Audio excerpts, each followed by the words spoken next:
Philosophy is the invisible architecture of every society. Trace its evolution, and you trace the story of how we think. Beat. Join us for a brisk journey through 25 centuries of radical questioning and bold answers. 1. The ancient foundations should the bustling agora of classical Athens, merchants haggling, citizens voting, and on the fringes, a barefoot Socrates pestering passers-by with the question, "What is virtue?" Beat. This opening scene captures the spirit of A.C. Grayling's first act, where he shows how philosophy is born from restless curiosity.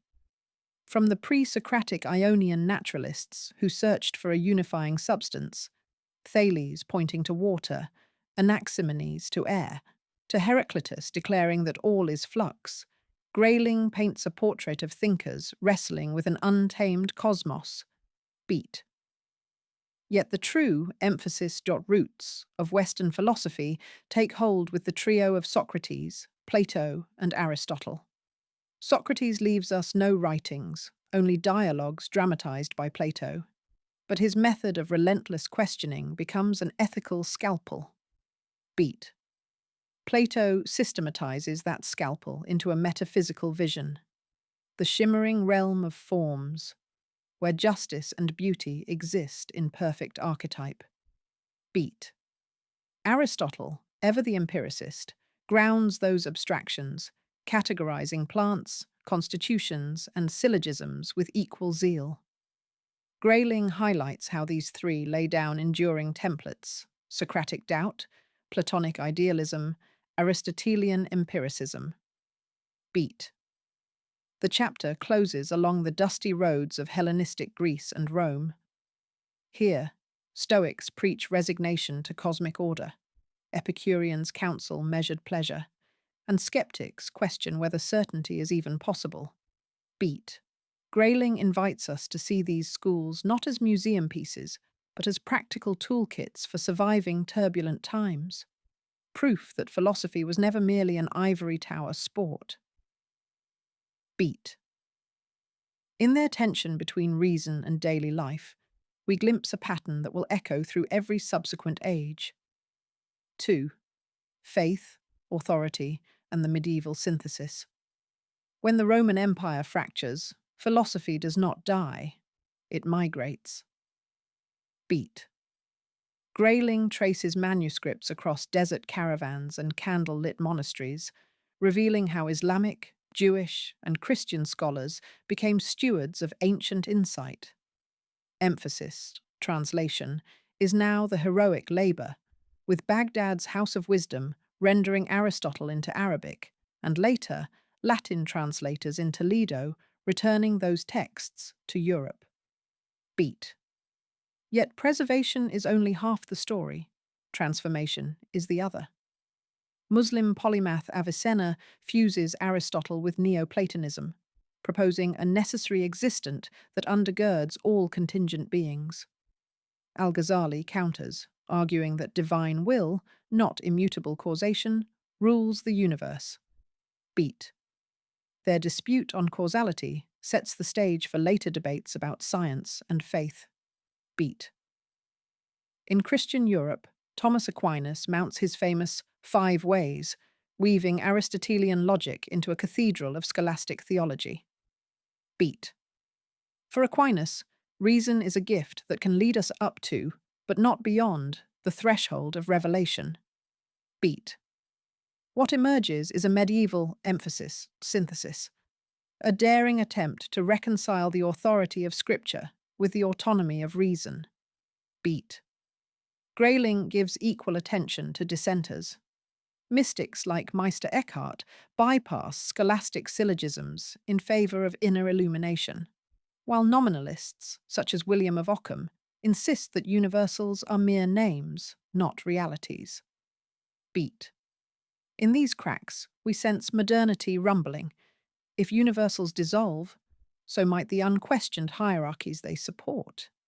Beat. The section ends with a paradox. Medieval thinkers shield classical heritage behind monastery walls, even as they plant seeds of its eventual overthrow. Philosophy, Grayling reminds us, survives by constant negotiation with the intellectual powers of its day. 3. Revolutions of thought. Renaissance to Enlightenment. The Renaissance blows fresh air into Europe's stuffy scholastic chambers.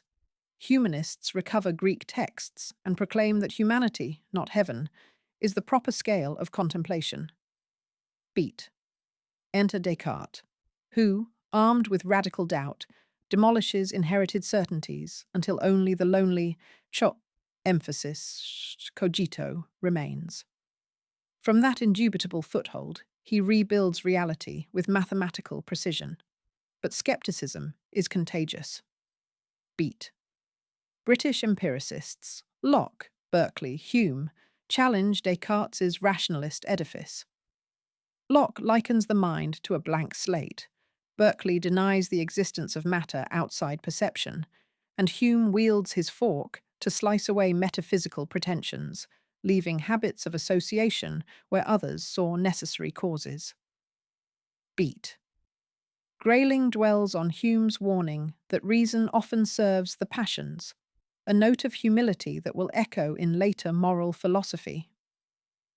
Beat. Meanwhile, Spinoza in Amsterdam offers a God that is identical with nature, dissolving the creator into creation and scandalizing both church and synagogue. Beat. Leibniz retorts with monads and a pre-established harmony orchestrated by a perfect deity. Such Baroque metaphysics show philosophy's imaginative range even as the scientific revolution, spearheaded by Galileo and Newton, demands empirical accountability. Beat. The Enlightenment peaks in Kant, whose Copernican turn asserts that our minds impose forms, space, time, causality, on raw experience. Beat. Freedom, morality, and dignity, he argues, arise from our capacity to legislate rational laws for ourselves. Emphasis, autonomy, becomes the new watchword. The section ends amid coffeehouse chatter and pamphlet wars. Grayling depicts how philosophy begins leaving universities for salons and streets, incubating political revolutions in America and France. Beat. Ideas are now dynamite, and philosophers the often reluctant fuse lighters. 4. From modern angst to today's global dialogue. With the 19th century comes an avalanche of new anxieties.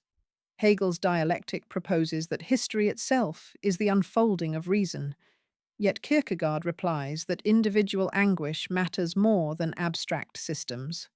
Beat. Nietzsche swings an even sharper hammer, announcing the death of God and challenging us to create values anew. Emphasis.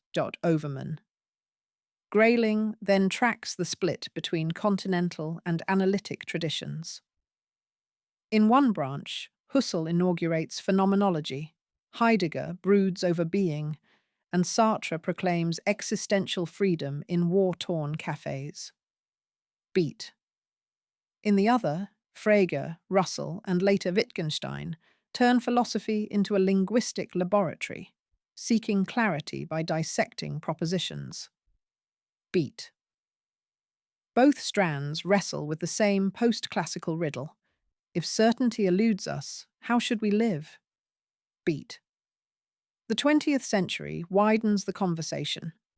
Pragmatists like Dewey emphasize practice over theory, while critical theorists diagnose power structures beneath culture.